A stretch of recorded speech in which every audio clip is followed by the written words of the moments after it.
The Siftpop podcast is recorded in front of a live internet audience. Live from a bunker in the heart of the Ozarks. If we try hard enough, we're pretty sure we can squeeze in just one more Krispy Kreme reference. It's Siftpop.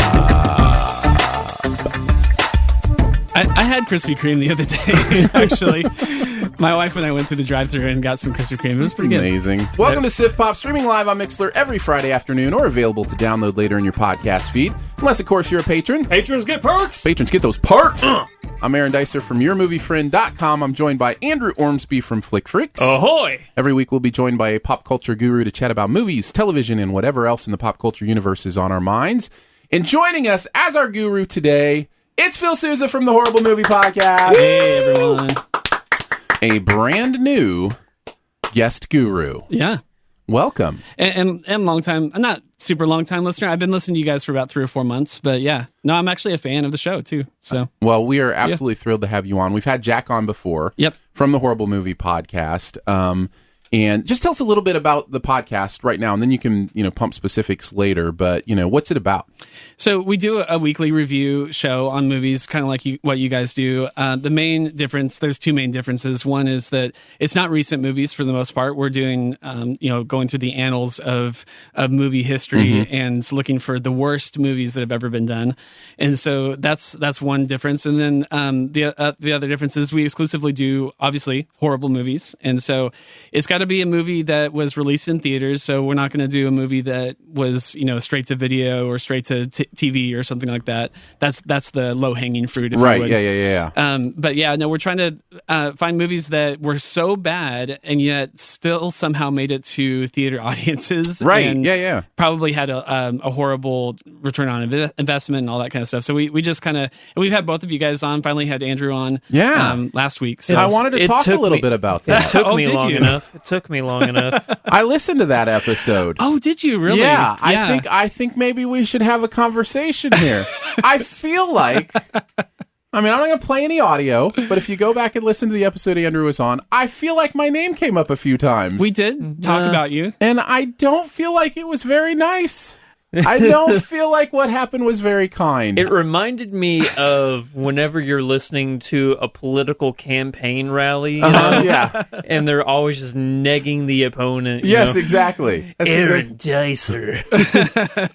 And then you totally put me in my place on Twitter. I did want to mention Mustache Gate. Yeah. Oh, no. So one of the things you guys mentioned in your litany of reasons Andrew is much better than me on the podcast was that I can't grow facial hair. Definitely put me in my place. So I did. I posted on Twitter a picture from about 6 years ago Hulk Dicer of me with a pretty decent mustache. That was I think. A good Fu Manchu you had going on. I need to there. see that picture.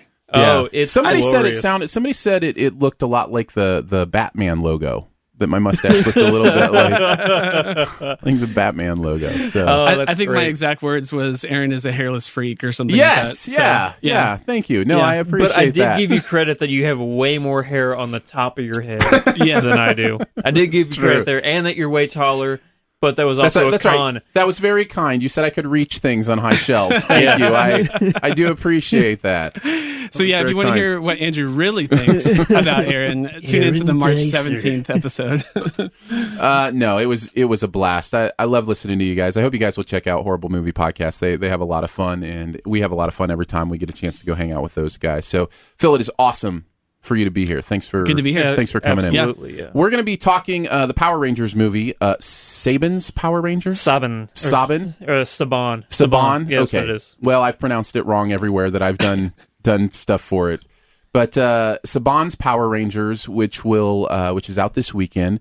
We've also, of course, got Buried Treasure coming up at the end. We're going to do Best Ever Challenge on team-up movies today, so be ready for that. That could be a lot of fun. But first, Andrew likes to kick us off with some Do We Care? Every single week I scour the internets to see if I can find anything interesting going on in the entertainment world, and I pick 3 topics I think are worth mentioning, and then we will discuss whether we care about them or not. If we care about them, we will dive into it deeper. Let's do it. Number 1, Robert Downey Jr. is in talks to talk to animals in a reboot of Dr. Dolittle.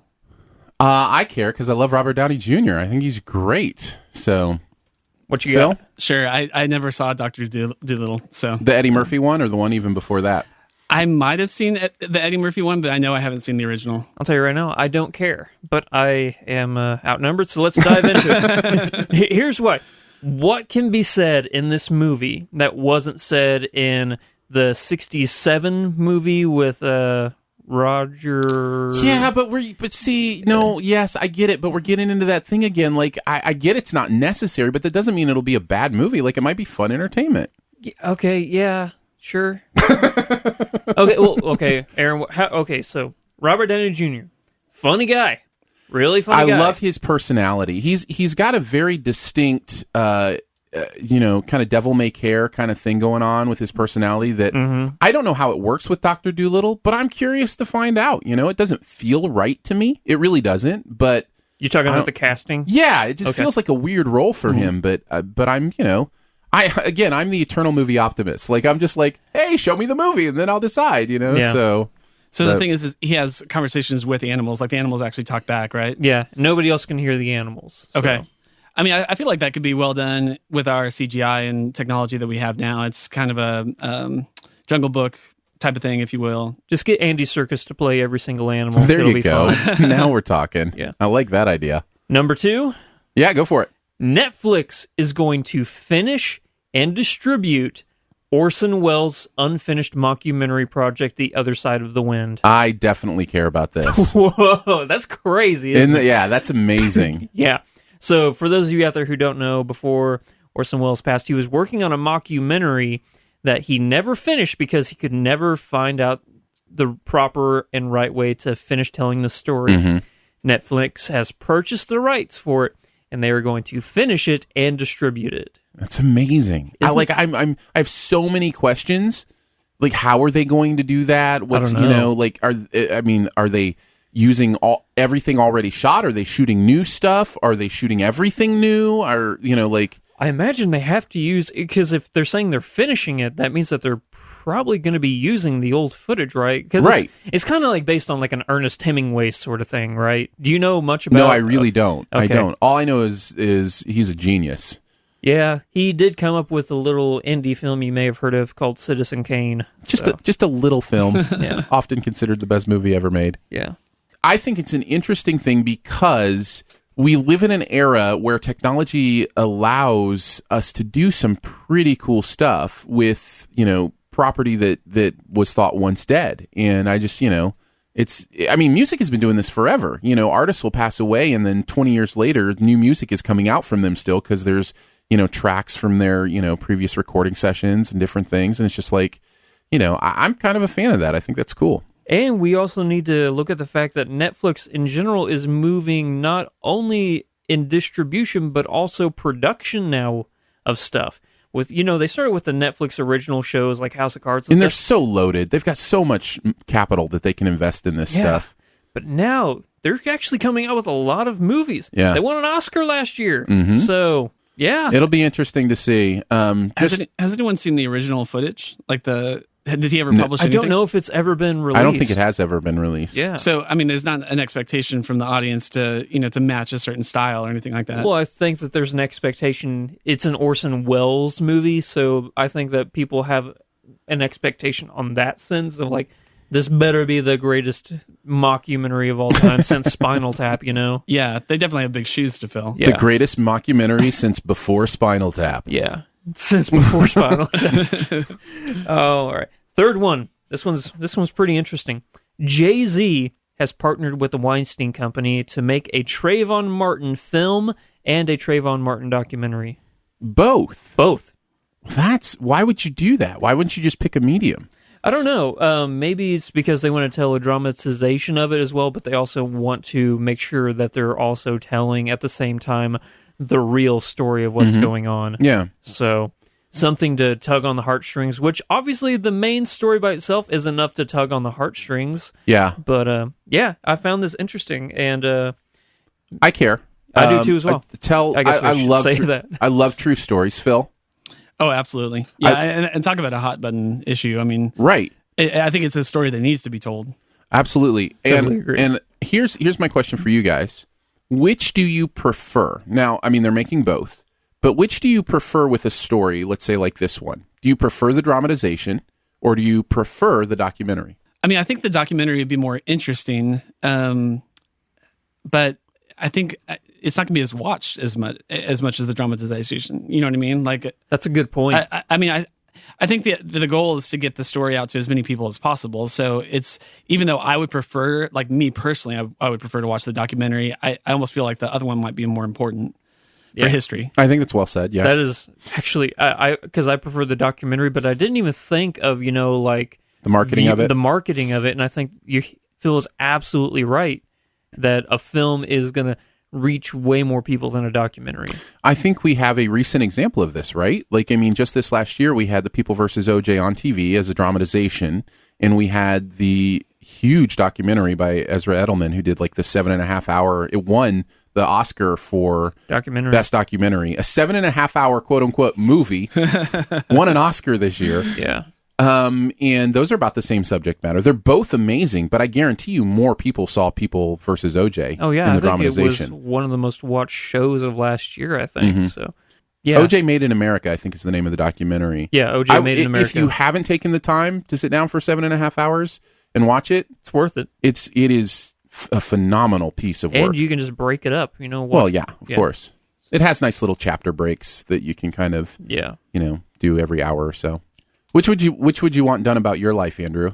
A documentary or a dramatization? Considering how droll my life is, I think that you got to dramatize it. So you got to make that way more entertaining than it really is. Who plays you? Ryan Gosling. Nice. No, I'm taking that back. Alexander Skarsgård. Yeah. Unfortunately, I think I've got an old Travolta playing me, probably something like that. Young Travolta. All right, we'll go young Travolta. Yeah. All right, let's talk a little bit about Power Rangers. None of us really know each other. We're all screw-ups. But somehow, we were all in the same place at the same time when Billy found those coins. Guys, check out how we glow. I'm blue. No, I'm black. What? I am. No, you're not. No. Do you feel weird? We're strong. Insanely strong. The answer to what is happening to you is here. You 5 are the Power Rangers. Did I just hear you say we're Power Rangers? Is this some kind of joke? We're talking to a wall. I was kind of expecting a little more. Saban's Power Rangers. It's about 5 ordinary teens who must become something extraordinary when they learn that their small town of Angel Grove and the world is on the verge of being obliterated by an alien threat. But to do so, they will have to overcome their real-life issues and band together as the Power Rangers. Let's start with liked it, loved it, it was just okay, didn't like it, or hated it. What did you think, Phil? So I agonized over this last night. Oh, really? Like which category to put it in? I don't want to give the wrong answer. So there is no wrong answer. So I'm going to give my answer here in a second, but let me coach this in the avenue of I went into this movie expecting to be in the didn't like it camp. Okay, so you thought it was going to be horrible. Yes, I thought that was my expectation. I came away being more impressed than I thought I would be. But I'm not in that loved it camp. So I'm gonna go liked it. Okay. Yeah. Strong liked it, slight liked it. Slight liked it. All right. Yeah. Aaron, what do you think? I'll go next. Yeah, that's fine. I'm in the it was okay camp. Okay. Strong it was okay, but it was okay. Okay. I'm in between you guys. I am in between okay and liked it. Because kind of like Phil, even though this was my childhood, Power Rangers, I didn't expect the movie to be all that good. But yeah. There are some things to like about it, right? There are some things to really get like into about that, it. Before we do, though, let's talk a little bit about our experience with the IP, with Power Rangers in general, because I think I've already mentioned, maybe it was in the pre-show, but I am not a Power Rangers guy. I never watched any of the TV shows. I'm aware of it. It's enough in the culture that I understand, the people in the colored suits and doing martial arts moves and, that kind of stuff. But I didn't watch any. Did you know that it was actually a Japanese show that they just reused the footage I for? only know that because I read it recently, but yeah. Yeah. It's based Power on the Rangers Super Sentai series. So for me, Power Rangers was my childhood. Right now, I'm even wearing my very green / nice. white Ranger T-shirt. Yeah. So Wait, yeah. white Ranger? There was no green or white Ranger, was there? Yeah, there was in the both. movie. Tommy played both of them. He was the Green Ranger first, and he had the Dragon Zord. No. No. The in the movie. I'm talking in the movie we just watched. No. Well, at the only very end. Power Ranger we things can't I've get ever into seen. spoilers. Yeah, we for can't that, address so. that until spoiler cast. Oh, I guess I didn't even recognize what you're talking about. Yeah. So we'll talk about that in spoilers. Yeah, because Tommy the Green Ranger was not one of the original Power Rangers. If you want later on, I'll tell you that whole story. But yeah. For me, that my childhood was Power Rangers. It was my jam. So you loved it. So Yeah. like the material. So Yeah. you come from it from a very different perspective of me because I'm Heavy completely nostalgia for me. unaware of it. What about you, Phil? So, I mean, Andrew, you were more of like a kid, like a young kid when it came out. I'm a wee lad. I was just starting high school. So the original show came out in 1993 in America. And The year I graduated from high school. and I was just beginning high school. So, yeah. So I was 9. Thanks, Andrew. Yeah. Thanks. So I felt like I was I was a little too old for it. Like, I Just think, remember I can grow a mustache, all right? That's all you gotta Yes, remember. I know. if without pictures, it didn't happen. So I got to see the pictures Okay. first. But when I was in high school, there were some high school students that were watching it, but it was kind of, I mean, you kind of had to be a sort of part of a certain crowd to really be Yeah. into it. Yeah. And I wasn't in that crowd. So my brother, who was, he's about almost 2.5 years younger than me, he was in that sweet spot where he was I think a 7th grader when it came out. And so he was all into it. He was, collecting the cards or the action figures or whatever. And so it was on, like the TV, that show was on in our house, and I was walking through the living room and kind of looking at it. So I have some kind of, tangential That's kind of how I am with the Yeah. X-Men cartoon. My brother used to watch the X-Men all Okay. the time when he was a kid, and I was just kind of in and out of the room and kind of fell in love with some of it that way. But Yeah, it's interesting. So in prep for watching the movie, I did I wanted to do some homework. So I went back and watched the first ever episode that aired, which was called something about the dumpster, Attack of the Dumpster, or something like that. Really stupid. And I actually remembered the actors. Like I recognized a lot of the scenes that were happening. So I was surprised how much I remembered. But Tommy, Jason, Billy, Kimmy, Trini. Yeah. Was that their names in the movie? Yeah. yeah, Okay. Same names. All right. Well, besides Tommy, obviously. So, since you guys are older than me, Go ahead, Did bring you it guys- up again. no.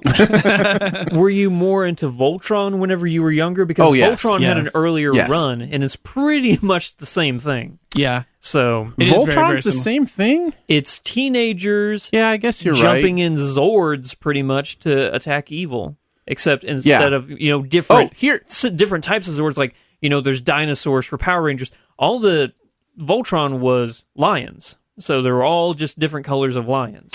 You mentioned Zords, which, by the way, I didn't even know existed. I didn't know that was even part of a thing. Like I really? knew You just nothing. thought they were them? I just thought it was these. I just thought they did martial arts and stuff. I had no clue they were dinosaurs. And Oh, stuff. really? Oh, yeah, yeah. none of that stuff. That's how That's how much I don't know this material. Okay. But my favorite pun in my YouTube review, I was talking about the writing, and I said the pen is mightier than the Zord. I thought that was- So good. Very I thought clever. that was my favorite. So I think Transformers was probably more of my that jam. was my jam. And- Transformers was my Really? jam. I Yeah, got absolutely. It's impossible. I think if you grew up on Transformers, it's impossible to not think about Transformers as you're watching Power Rangers. Yeah, just I because get it. there's similarities, and they're. I mean, Transformers are essentially things that are morphing into cars into Mm-hmm. robots and stuff like that. So it's pretty similar. Okay. Well, that'll help as we kind of discuss. I think that'll help people know kind of what our familiarity with the material is as we start talking about the movie. As mentioned, I think there's lots to like here. I'll go ahead and kick it off. I think the casting was really great in this movie. The kids are especially Yeah, good. those 5.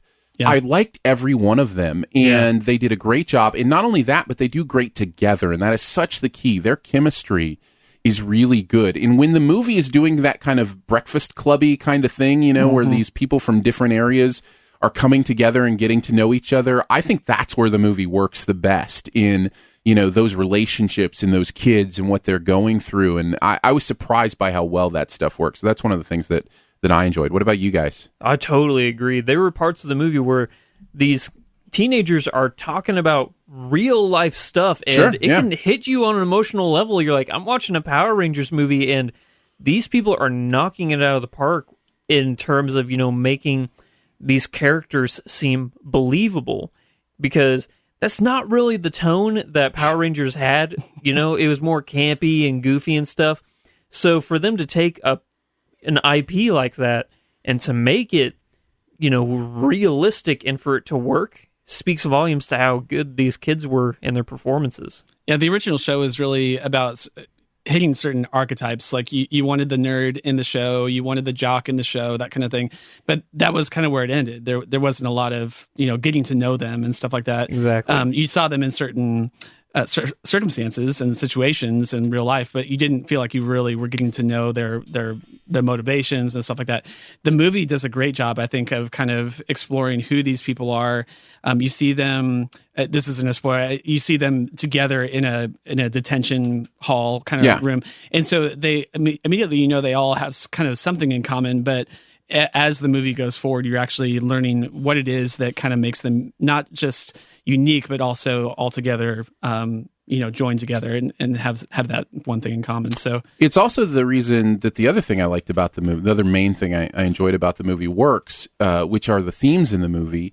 There are these deeper themes about sacrifice, vulnerability is a big one. Transparency, being willing to open up to people, that kind of stuff. Sacrifice is another one, of course. All that stuff works primarily because we believe these are real people. And, again, those two are, kind of hand in hand. But that was the other big thing I thought worked about the movie was it had something to say and it said it well, Yeah. So that was for me. Any other positives? For the most part, the CGI in this movie was pretty good. There were parts of it where it definitely needed an extra few days in the editing bay, just to make some of the CGI look more realistic. But for the most part, I was like, you know what? The armor, because instead of, just wearing spandex jumpsuits and stuff, they really modernized it, and I think it looked really cool. Mm-hmm. Yeah. The Zords, not so much. I actually like the older version of the Zords. I mean, these were cool, but there were parts of it was kind of difficult to tell what kind of animal they were going for. I'm going to be honest. I just noticed a T-Rex. I wasn't even really sure. There's a mastodon, a triceratops, a pterodactyl. Is that a spoiler, or is that people know that from the old you TV show? better know that. Yeah. Okay. All that's right. in the show. Yeah. So they're the same from the show as they are in the movie. Okay. Exactly. All right. Yeah, because I've never seen the show, so I didn't know. Again, I didn't even know what Zords were. Yeah. So the only one I really recognized was the T-Rex and maybe a Triceratops. Was there a Triceratops? Yeah. Yes. And then I thought the one was a jet plane. It wasn't a jet plane. It was a pterodactyl. That was a pterodactyl? Yeah. So they're all dinosaurs? They're all dinosaurs. And see, I didn't even know that. Like, I didn't. They said that at one point. They were like, "Oh, they take the form of the most powerful creature on the planet, or whatever." Yeah. Whenever and I was like, "Well, only one of them's a dinosaur, maybe two of them." And I was trying to figure out what the others were. I can understand your confusion on that, having not seen a lot of the show, just because those set pieces in the movie were so short and so fast. Like there wasn't a lot of time to kind of dwell and just look at these creatures, these mechanical creatures. So without that backstory or that experience in your past, I can definitely understand how you'd be confused by that. There's another part of that I want to talk about that is absolutely, I think we have to talk about in spoilers. So we'll save that for then. But yes, as the non-familiar person, I had some questions about those creatures/robots things that we'll get to in spoilers. I'll just say one more pro real quick. Sure. Bill Hader as Alpha 5. That's a character in the show that could easily, whenever you adapt him, can be annoying. Right. But I think that Bill Hader, they didn't overuse that character, so they didn't drown you with just the or anything like that. He only gave one of them. He only gave one or two of those. I don't even know what you're talking about. So yeah, the robot. He must do that in the TV show. Every 5 seconds he does. Okay, I didn't even recognize it in the movie. So so yeah, exactly. I mean, it's a character that if you were to modernize that, could have been incredibly annoying. Whenever I heard they were casting Bill Hader, I'm like, he could probably do a good job.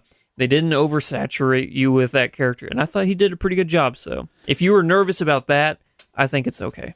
I like that I didn't recognize that was an inside joke, though, because I think a lot of times movies that super serve an original audience like that will make people who don't know the jokes feel a little out of place. Warcraft was that for me.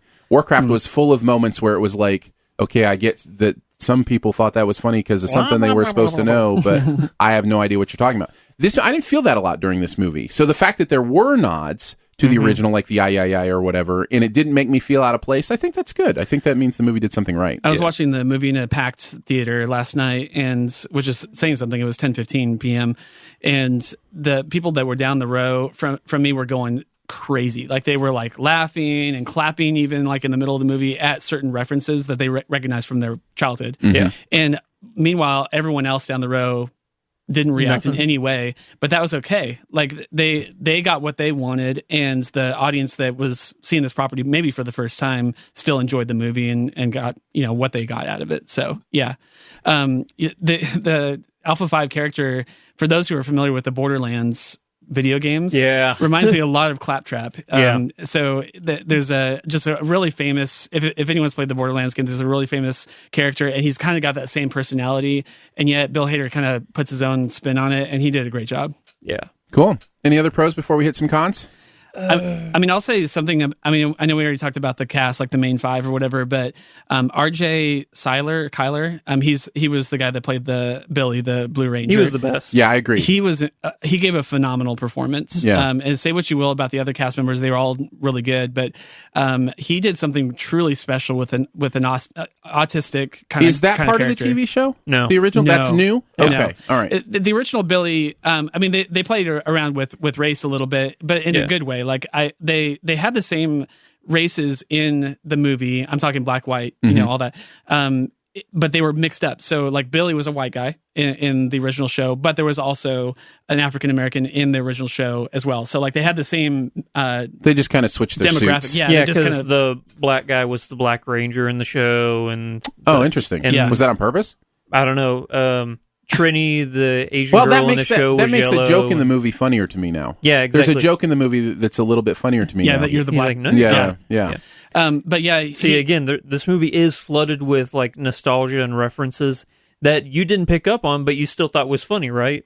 Like, Well, no, it worked. It worked. Well, I wouldn't say I thought they were funny. I just missed them. Yeah, The I meant nothing. I didn't even know it was there. yeah. The original Billy was kind of this. Stereotypical 90s nerd, kind of tape between on the glasses type of guy. Yeah. But he didn't suffer from anything. And I won't say what all the spoilers of the movie, but there's a lot more going on with this Billy that I thought drew me completely. I was all in on him. I just wanted to know he was my favorite. What he was like. So Very good.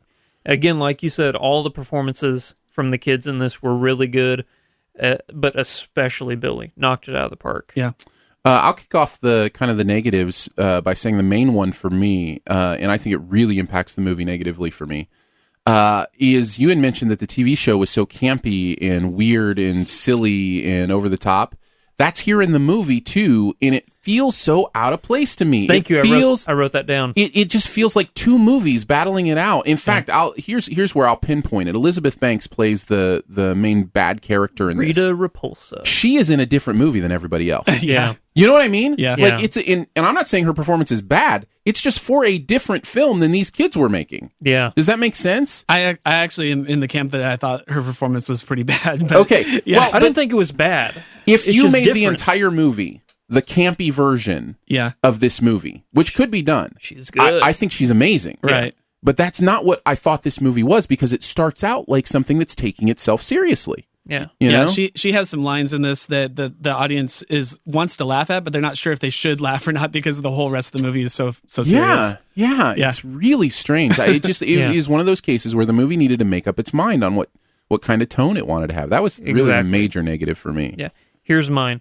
This movie has what I believe to be the absolute worst product placement of any movie It's on my list in too. history. I mean, it goes By from, worst, you mean best. Like, it goes for no, Krispy Kreme, it's the best ever. Okay? This is how it went for me. It went cringeworthy, then it got funny, but then it got sad. Yeah, that's exactly right. That is the emotional gamut. Yeah, because if they would have it did get funny. It did get funny, but they just kept pushing it. And I'm like, oh, God, now it's not funny anymore. Every single plot point had to revolve. I mean, I've seen forced product placement before, right? We've Man all of seen Steel, it. Yeah, IHOP, yeah. We've all seen it. You have never seen. This is a Krispy Kreme commercial. This should have been it it shouldn't have been Saban's Power Rangers. It should have been Krispy Krispy Kreme's Power Rangers. I know. It was crazy. I don't know about you guys, but as soon as I left the theater, I was just really hungry for donuts. I have no idea why. Can't figure it out. Yeah. I stopped at the gas station right next to where we are, and I walked in to get a Powerade, and there was a bag of Krispy Kremes, and I chuckled like, And it wasn't just that it was in the plot so much. Anytime they were near it, every shot they were in had to be forced to show the Krispy Kreme logo in it. Like they said it like, "Hey, we're near the Krispy Kreme," and then they would like move out How of many the way. times do you think they said Krispy Kreme in this movie? At least 30. Yes. At least 30. At times. least. It was a lot. At least. It's crazy. Yeah, totally. I'm totally with you. And they on did that. some kind of a ad campaign with them in real life too, didn't they? Like I think. Yeah. Oh, I'm sure. No, Krispy Kreme's has a run of different color glazing donuts to match with the There you different go. Ranger suits and stuff. Listen, it's a home run for Krispy Kreme. Oh, yeah. I mean, there's it's great for them.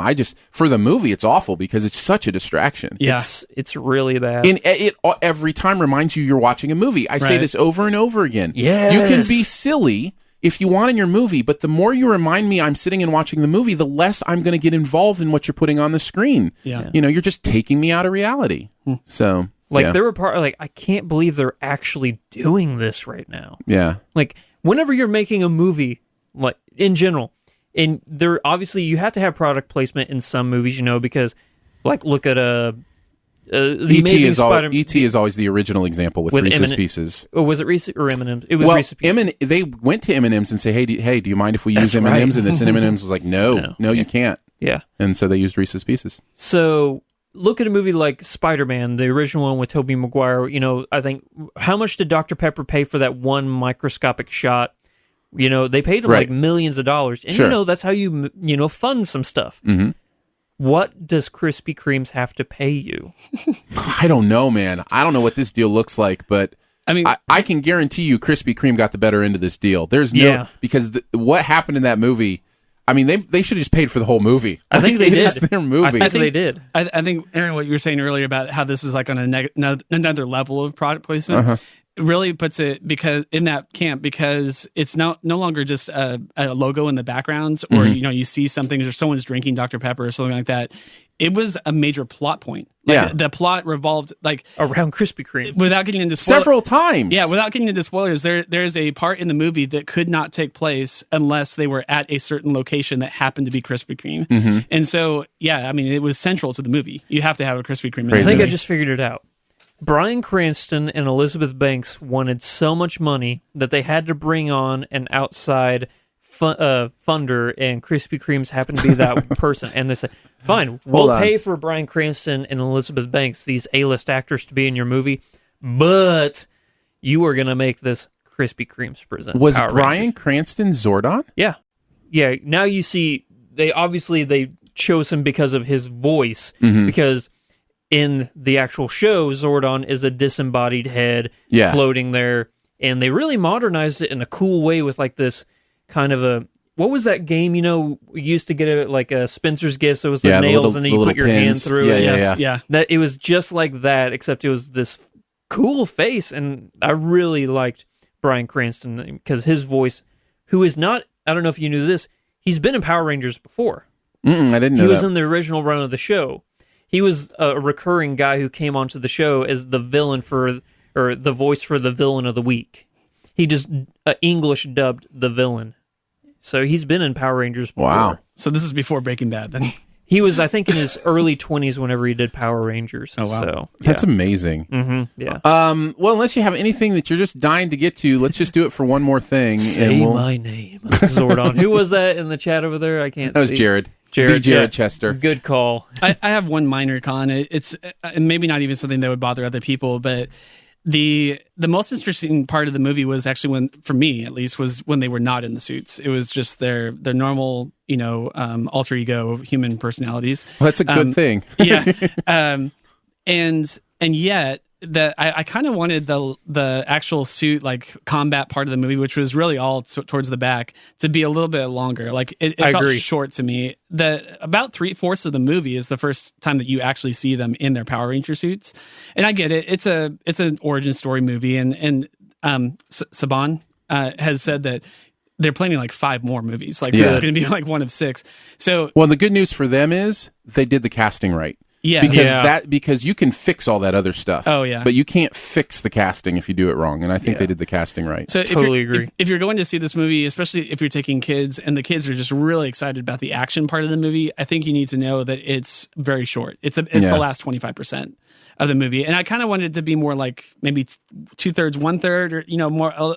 The balance was a little weird for me, but I agree. I think the balance was a little off. At the same time, the most inspiring and exciting part The of the stuff movie, that worked I think, was is not that that stuff. 3/4. Yeah, I totally agree. Yeah. I'll start with my one last thing. Okay. There is a moment, and we'll talk about it in spoilers. It's towards the end where one of the characters looks at the screen and says, "How?" And I just was like, I'm so with you, because so much of this stuff is like, what? How did that even happen? Like, how is that a thing? And it was just like, there was a lot in this that was nonsense to me, that didn't make sense in that campy, ridiculous part. And I'll go into more details and spoilers on that. Because they're trying to, make an homage to the original run of the show, but like you said, it doesn't blend with the rest of the movie. Right. Yeah. So, yeah. Yeah, there's some key moments where I was just like, I was very distracted by how nonsense it was. Yeah. So I'll just say that. One last thing. So this movie was directed by Dean Israelite, which I'm not familiar with his work. He hasn't done a whole lot, I guess. The one movie that people know him for is maybe Project Almanac. Project Almanac is which came out a couple years ago, and that is so funny because Project Almanac was in my brain while watching this movie. It felt like Project Almanac in some ways. I've not seen Project Almanac. I just read about it, and I know that it's a found footage type movie. There are elements of that directing history in this movie for sure. It's definitely inspired by his previous work. That's so interesting. There's a scene in a car chase towards the beginning of the movie that is very found footage, where the cameraman is essentially in the middle of the car and is like looking back out the back windshield and then looking forward at the front windshield and then looking back again, and it feels like a found footage guy with a holding a camcorder. Organic, yeah. And those shots I think were very exciting to watch, just because it made you feel like you were in the middle of the scene, whereas other shots the camera was out removed. So I honestly, like, his background of doing found footage, I think really helps this movie. I would give Project Almanac a cautious recommend if you haven't seen it. Okay. It's not awful. Acquired taste. Yeah, I mean, I enjoyed it. I had a good time with it. Some of the stuff didn't make sense in it, but it was interesting enough. What's your one more thing, Andrew? As an avid fan of the original run of the show, there were parts of this movie that took me back to 1993, and I absolutely loved it. So the only thing I was missing was a Squeeze-It bottle and a bowl of Chef Boyardee, and I would have been 9 years old again watching this thing.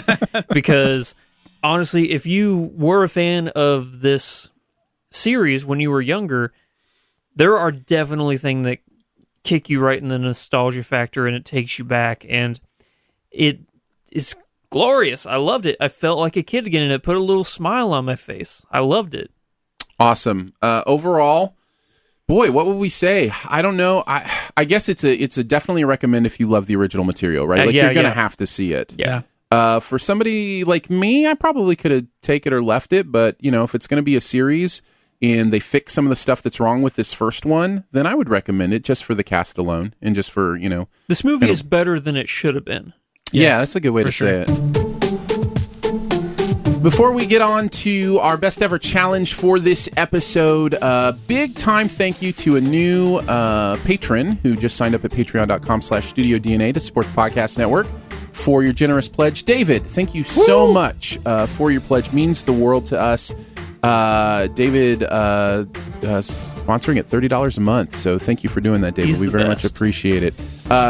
It starts at $3 a month. Giving starts at $3 a month, so that gets you your own podcast feed where you can listen to the exclusive pre-shows that happen before the show, any bonus episodes, all that stuff will be there.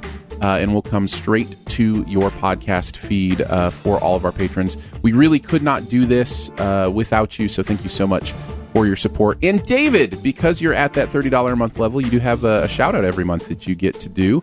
So just let us know what you want shouted out, and we will do that sometime this month. So thank you for that. David's great. The other thing I would mention is it is still Tripod Month. Is it? So Oh, yeah. if you have got somebody in your life that you know might enjoy this podcast or other podcasts or whatever, that may think it's too complicated or don't know how to do it, walk them through it.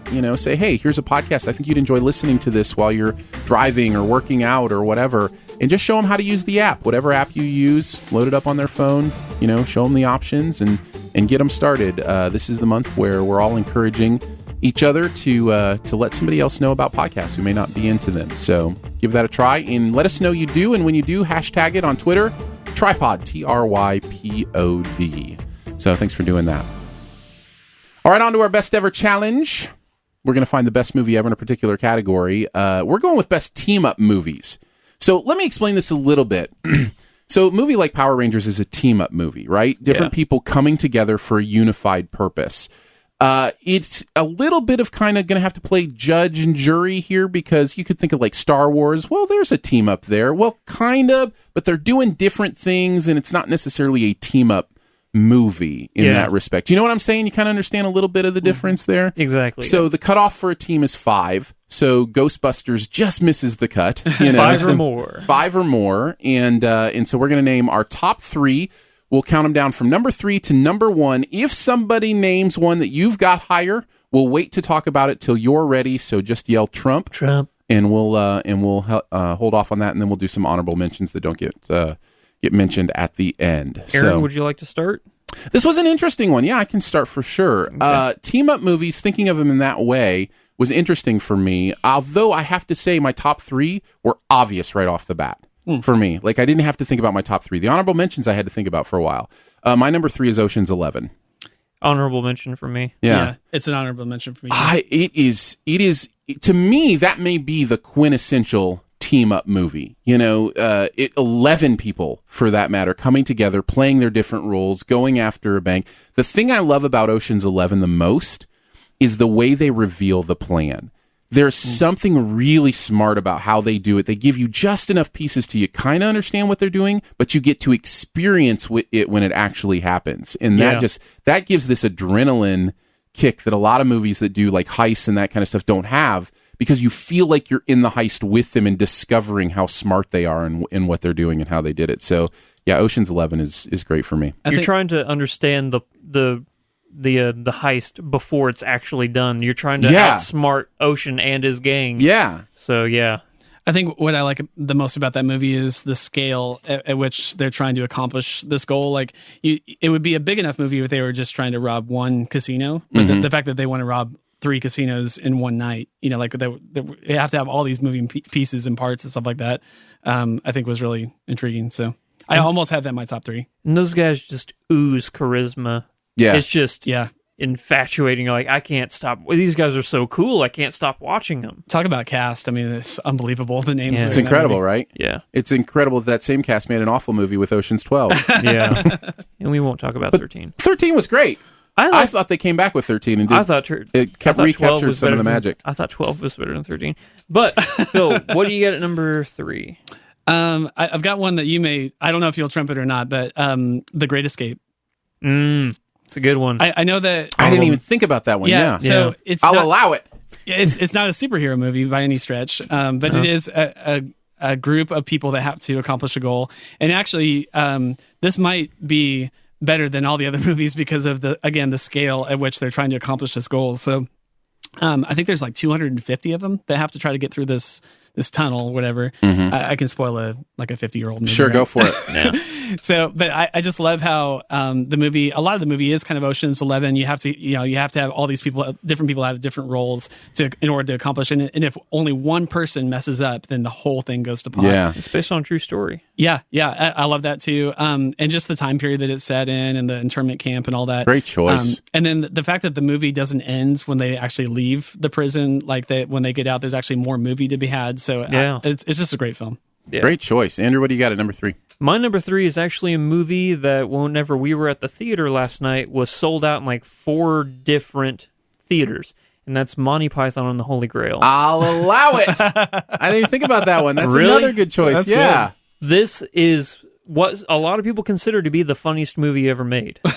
And for good reason. This movie is hilarious. It's so quotable, and it was my most disappointing part of last night is that the staff wasn't using lines from the movie in everything that they were saying. Like they were letting people in. They said, we're ready to begin seating, and I was like, that should have been, we will begin seating, and 1, 2, 5. Yeah. 3. Anyways. Yeah. And there was no like holy hand grenade mixed drink or anything like that. Yeah, exactly. Yeah. Missed opportunity, but for me, this is, like I said, one of the most quotable movies, like you said, and it's also just so it's lovable. I mean, it's a feel good movie. I mean, if you're having a bad day, put in Monty Python and the Holy Grail, and by the end of it, you're like, you know what, life's okay.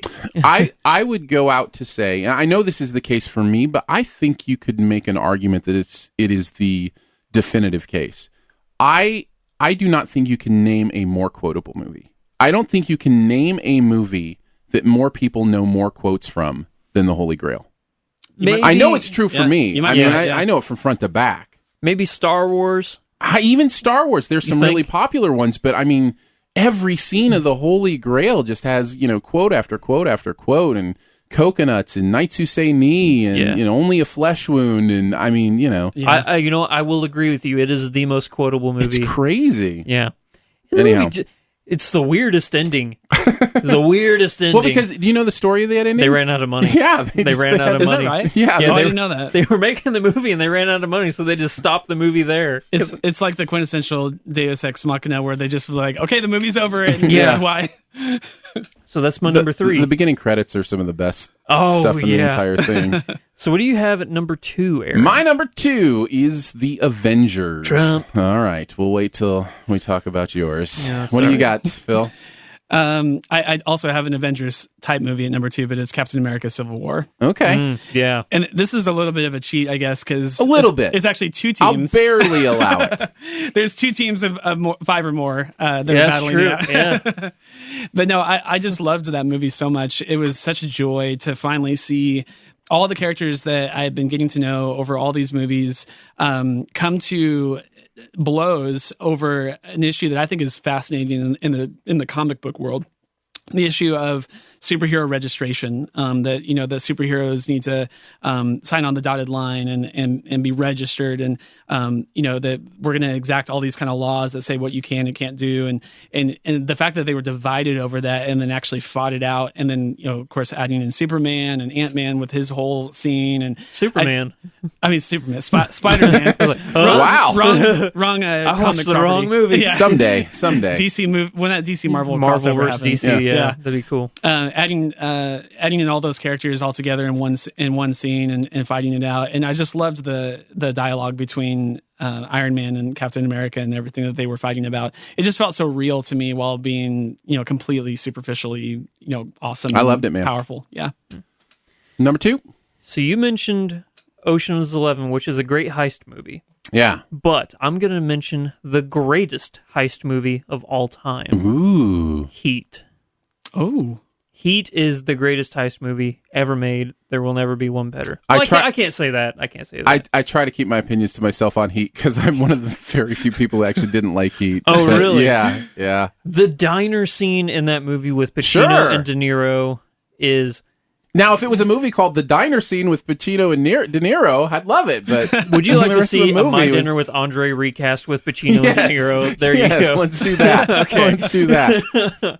But I love this movie, and for the simple fact that the heist is not that intricate. Yeah, it's not a crazy, well thought out plan. It's just get in the bank, get the money, get out. If somebody gets in your way, shoot them.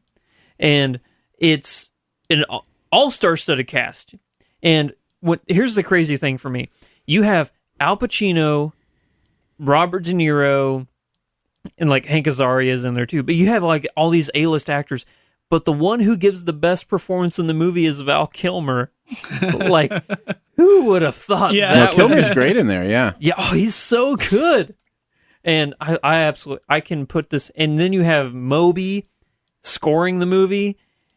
It's so good. I love this movie so much. Very nice. And that's your number 2? It's my number 2. All right. Well, I know your number 1. You do know my number 1. I guess I'll give my number 1. Yeah. It's time, right? Yep. Lord of the Rings. I can't- thought about that, but I just can't. I mean, it's in my top 5 movies of all time. It should have been my number 1 now that I think of it. It's the perfect. I mean, the Fellowship of the Ring It's too late, Andrew. is a It is team up too movie. late. I mean, my bow, my axe. I mean, everybody. The Fellowship of the Nine coming together. I and, can't believe I didn't think of it. It should have been my number 1. But yeah, And okay, go ahead. well, I'll do it for you. Thank There you. go. Thank you. So yeah, I count them as one movie, even though there's 3 of them. But if I had to pick a movie, it would be Fellowship because it is the team up movie. Okay. The others aren't necessarily team up movies because the team already exists, so to speak. But yeah, I absolutely love Lord of the Rings. So yeah. So you would pick Fellowship because it's a team up, or is that Fellowship your absolute favorite of the trilogy? if I had to break the trilogy up just as far as what the best movie in the trilogy is, I think The Two Towers is the best movie. I It's think the most so, too. entertaining, I front think to so, back. too. Yeah. Return of the King is phenomenal. There are more emotional moments in Return of the King than in the other 2 that I love, but it suffers from that long ending. A long ending, by the Plural. way, the long endings. Yeah. By the way, that I understand. I get all those endings because the movie is 9 hours long. It needs to wrap up those things. But, as far as a percentage of the movie, I don't know that the ending is that much longer than most movies, but if you count them all. But no, I think Two Towers is the best movie. However, I don't think Two Towers and Return of the King are technically team-up movies. Good call. I think Fellowship is. Yeah. I can't believe I didn't think of it. What about you, Phil? So even more than the Avengers, I really like Guardians of the Galaxy the most out of everything that Marvel's done.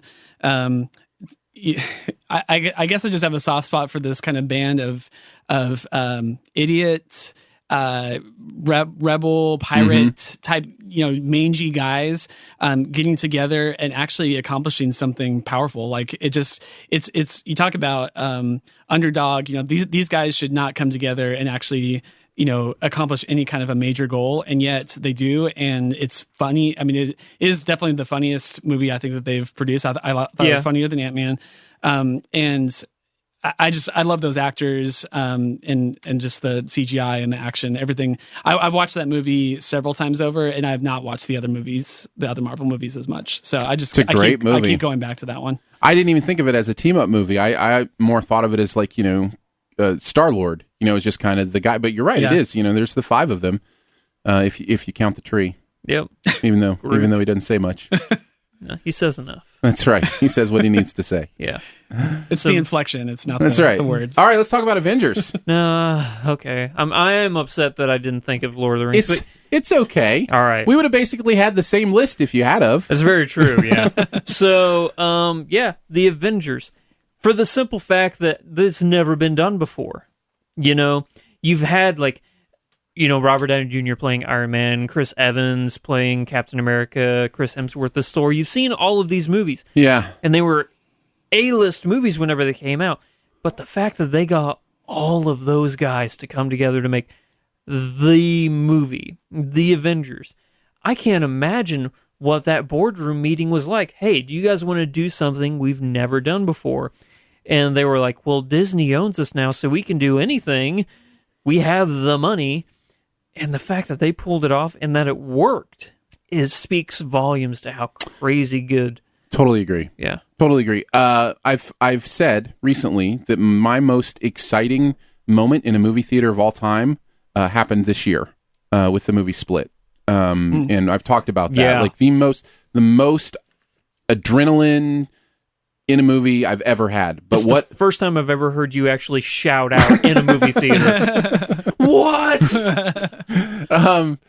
But the movie it replaced was The Avengers. That I remember sitting in that theater when The Avengers was happening, and when they get to the part, and Captain America is ricocheting, Iron Man's blast off of his, and there's this one take that Whedon does that goes through all of them fight, and it was euphoric. I was just like, I cannot believe what I'm watching and how good it is and how much fun this is, and I It is my second best movie going experience of all time. Now that doesn't mean it's the second best movie of all time. No. It just means like as far as sitting in a movie theater seat and just being taken away to some, euphoric level. It's the closest I'll probably ever experience, to being high.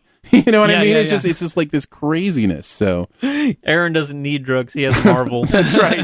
That's right.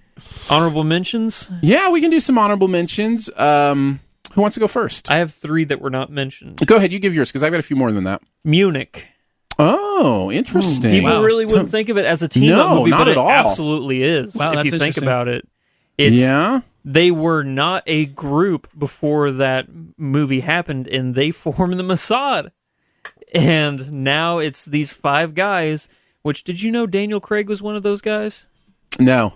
It's been a while since I've seen Munich. Daniel Craig, yeah, he was one of them. Yeah. But then you have like Eric Bana coming together to get the members of Black September who killed the Israeli Olympic team during the Munich Olympics. And that movie is honestly, I think, one of the most underrated Spielberg movies. Yeah. It really I will is. definitely agree with that. I actually forgot about that movie. Yeah. But the next one I had is a movie a lot of people do not like because it is such an acquired taste, and that's The Life Aquatic with Steve Zissou. Yeah, I don't like that movie. You don't like it? I'm not a big Wes Anderson fan. I rewatched Moonrise Kingdom the other day. That's my favorite I get it. Wes Anderson, but yeah, I just don't get it. Really? It just doesn't hook me in. It's the driest of dry humor. You're right, that's a team-up movie, though. Yeah. For sure. And I think it's because I'd never seen Bill Murray in that type of role before. Because I think Life Aquatic was the first Wes Anderson movie I saw, because I saw Rushmore after I saw this one. And it was so ridiculous, yet the humor was so dry, because nobody in a Wes Anderson film has this facial expression. They're just stone-faced. It doesn't matter what the dialogue is. And I love it. But my number one honorable mention is The Usual Suspects. Yeah. yeah. That was mentioned in the chat as well. Was it? Mm-hmm.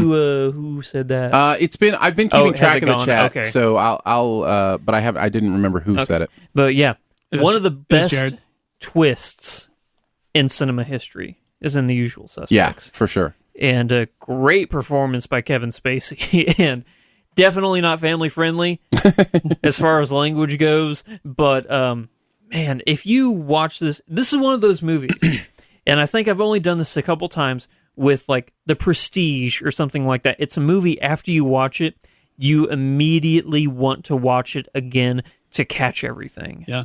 Like Arrival, just recently I wanted to immediately rewatch it. Immediate rewatch movies. But I think that this is like Sixth Sense was like that if you Sixth saw it Sense, before you knew. Yeah. Yeah, it's another great one. Or there's been hundreds, or there's been plenty of them. But I think that if you think of movies that you immediately want to rewatch, I actually do think Sixth Sense and Usual Suspects are they're the at ones the top that of the always come to the top of the list. The Usual Suspects is one of the few movies that has a major twist at the end, where I don't believe that anyone, if they're really truly being honest, would be able to see it coming. No, like you can't guess it. You know, the one that nailed me is probably my most. I have to rewatch this again. I knew The Sixth Sense. I went in spoiled, unfortunately. Oh, no. Really? Yeah, Oh, yeah. man. that's terrible. So it's not that one. It's actually Fight Club.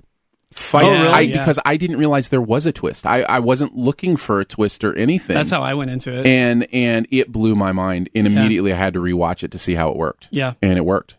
Yeah. It was, so that was the one for me. But Good call. did you have any honorable mentions, Phil? Does Star Wars count? No, no, I already mentioned Star Wars doesn't count. I'll go through a couple here, and then I want to highlight the chat. The chat has been all over this. Yeah. Okay. So my honorable mentions that I had written down were Dirty Dozen, Seven Samurai, Reservoir Dogs. I was thinking Magnificent Seven. Chat mentioned Magnificent Seven. Okay. Stand By Me. Whoa! I thought That's so good. and then I tried to remember if that was 5 or 4. I couldn't it's been a while. Is it only 4? I couldn't remember. I think it might be just 4. Okay, so we can't count it, but good call. Stand By Me was one I thought of, but yeah, I think you're right. Jerry Chester, Scooby-Doo is not even worth mentioning. So, and then the only other one I had mentioned is it's not necessarily a great movie, but I love it, and it definitely is a team-up movie, is Armageddon. Hate that movie so much. Getting the space team together. Hate that movie. So, and then the chat really coming through. Already mentioned, they mentioned Magnificent Seven. They also mentioned Tombstone, which is a great choice. Ooh, yeah. Pitch Perfect, I thought, was an interesting choice that came up in the chat. Would that count as a team-up movie? I don't know about that. No, BDG just mentioned one that I'm like, how did I not think of it? It's a bad movie, but it's so fun, and that's The Expendables. Yes, I have that listed here too. Okay. Yeah, The Expendables. The one that came up in chat that actually might have made my list, if I had remember it. In fact, it might be number 2 above The Avengers. I have a feeling I know what it is. Do you? The Incredibles? No. Oh. Sneakers. What? If you've never seen Sneakers, Never heard of Sneakers. it is great, and it is one of the best team-up movies you will ever see. Run me through a premise. So it's basically this group of people that get together to do kind of, a heist. I don't want to give anything away. Okay. Other than to say, great cast, really fun movie. It's an older movie. I'm guessing early 90s or late 80s. I'm going to guess like 91 maybe. 92. 92. Okay. Sneakers. It's called Sneakers. Okay. So yeah, when somebody mentioned that, that excited me because I really love Sneakers. And then some others are coming through as well. Toy Story 3. I don't know if I'd count Toy Story 3. Maybe The Right Stuff. 5 Deadly Venoms. Classic Kung Fu. For anyone? There's a lot of good Kung Fu I've not seen Sneakers, but the cast is Robert Redford, Dan Aykroyd, Ben Kingsley, River Phoenix, Sidney Poitier.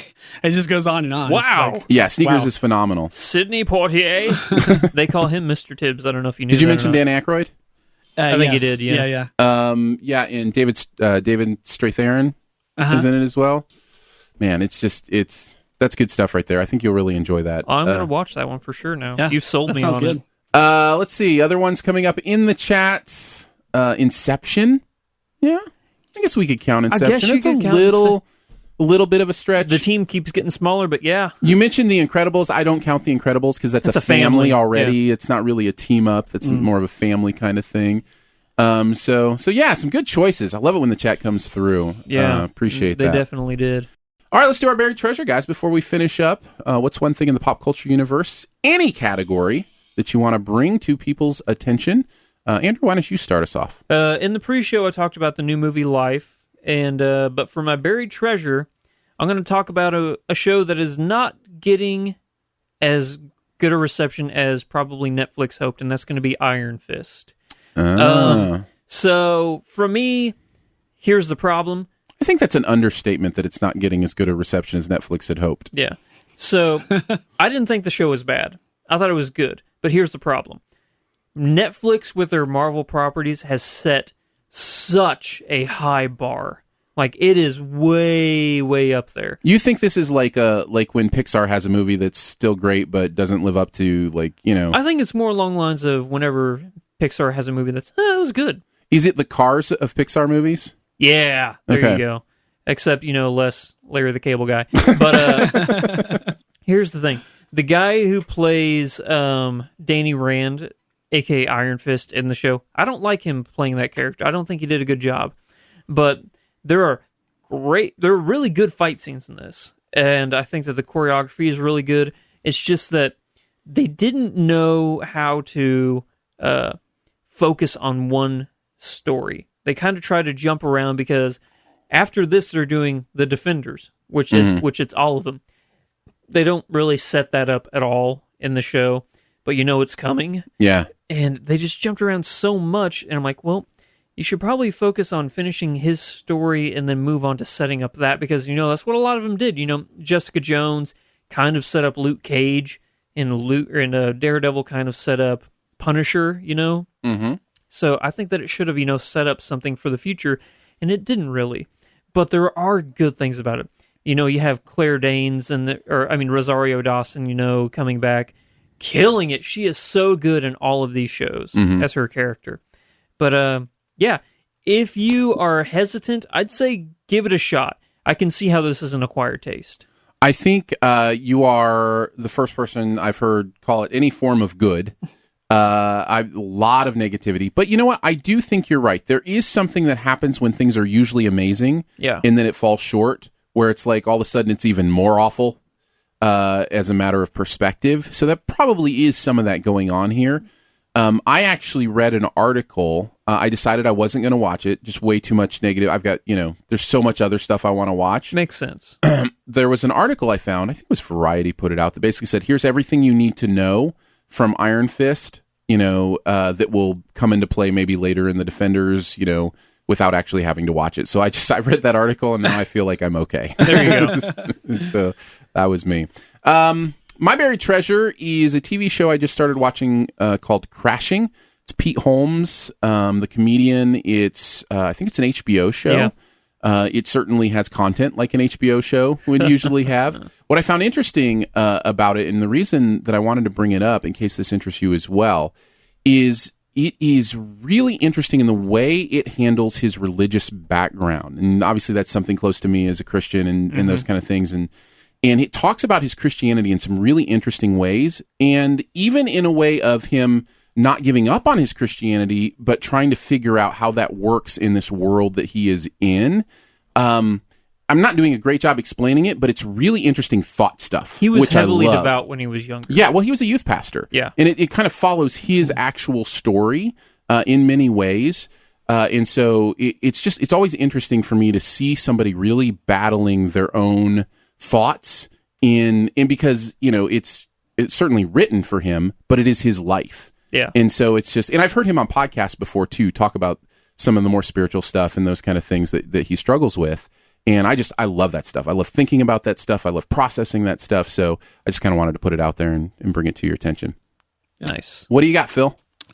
Mine's a book. So this is a book that's been recommended to me over and over and over again. And I finally just got around to it. The book came out in 2011, and it was a first-time book for the author. But it's Ready Player One by Ernest Cline.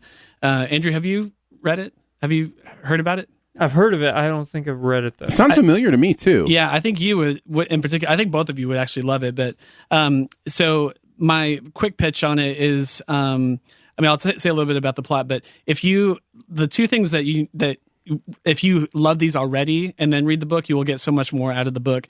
It is part 80s culture and part video game culture. Okay. And so if you like, the book was written for me because I grew up in the 80s and I grew up on video games. These are the parts of Phil.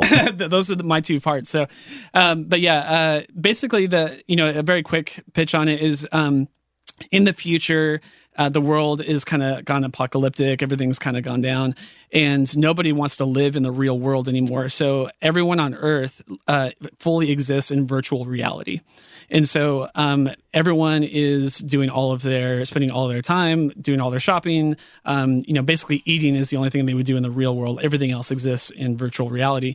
And at the beginning of the book, you find out that there's a contest that the creator of this world has set up at the point of his death. So he dies, and he says that whoever gets to this one spot in the game will inherit my entire wealth. And he's like a multi-billionaire. Yeah. And so it becomes like this. People are just existing in this world, but there's certain people that are actually going and trying to find this this treasure, basically, and it becomes just about the journey that several of these main characters go on to somewhat work together, but they also are working against each other too, because only one person can actually claim the prize. So that sounds amazing. It's really good. I'm kind of ashamed because this book has been in my queue for so long, and I just keep putting it off. But I am going to read it because Spielberg's making this movie later this year. Yeah, it's supposed right now. I think they maybe pushed it back. It's coming out March of next year, so you have a year to read it. Now? Yeah. Okay, yeah. I got plenty of time. Oh, Hopefully, I don't push it off again. Just I read a lot of comic books, but other than that, I don't do a lot of reading. And I read this book in a week, which is really saying something. That's very, very fast for me. Yeah. So, would you guys do that? Would you live in virtual reality? Oh yeah. I don't know that I would. What if you couldn't tell the difference?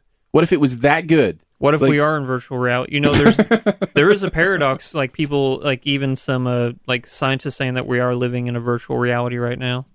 Yeah, like the Matrix. Mm-hmm.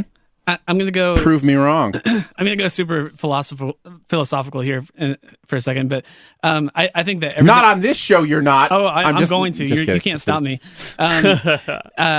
But I think everything that's wrong with the internet right now is the result of anonymity.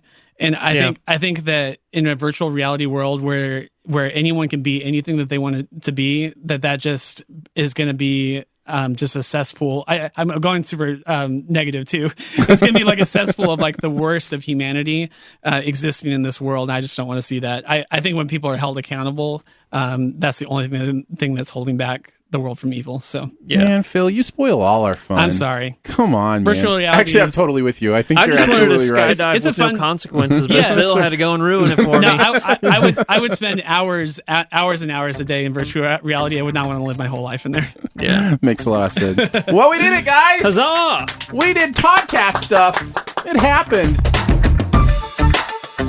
Thanks so much for joining us today. Siftpop is part of the Studio DNA podcast network. You can find out more about other live and later shows on the network by following the feed at mixlr.com/Studio DNA. That's mixlr.com/Studio DNA. Huge thanks to today's guru. Again, it's Phil from the Horrible Movie Podcast. I had a blast. Thank you so Thanks. much. All right, pump some stuff, Phil. Where do you want to send people? At One Horrible Movie on Twitter, thehorriblemoviepodcast.com is our website. And we're just on, all the usual places for podcasts. So look us up in iTunes and find us there. If you're a fan of movie podcasts and don't mind listening to a podcast of only terrible movies, we have a great time. I mean, we basically just kind of roast every movie that we see. So it's fun. Terrible movies, but not a terrible podcast. So yeah, go check it out for sure. Much love and gratitude to our Patreon supporters as well for giving monthly to make this show and others on the network possible. Support starts at $3 a month. Comes with some pretty fun perks. You can find out more at patreon.com/Studio DNA. There's lots of ways to connect with us. If you have something to say, you could leave a comment at the SoundCloud. You could tweet at us. I'm at Aaron Dicer. Andrew is at FlickFreaks. So you can tweet at us there. You can leave comments in the iTunes. You can email us feedback at siftpop.com if you want to send an email. We love those and look forward to reading more of those on the show. And finally, if you're having a good time, your movie-loving friends will probably like the podcast too. So let them know about it and that listening is easier than killing putties with a kick to the stones. Spoiler chat for the week's movies should be up next in your podcast feed soon, and we will see you back next week for some talk on Ghost in the Shell and more.